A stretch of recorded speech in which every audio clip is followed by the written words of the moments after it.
क्रिया खा के कहा ईमानदारी से, प्यार नैहरे तक रही कि ससुरारी से।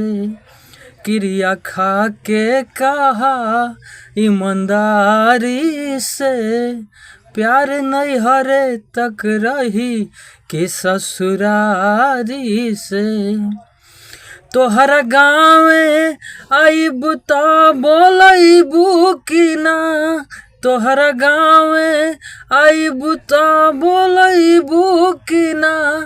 हंस के एक लोटा पानी पियबू कि ना, हंस के एक लोटा पानी पियबू कि ना।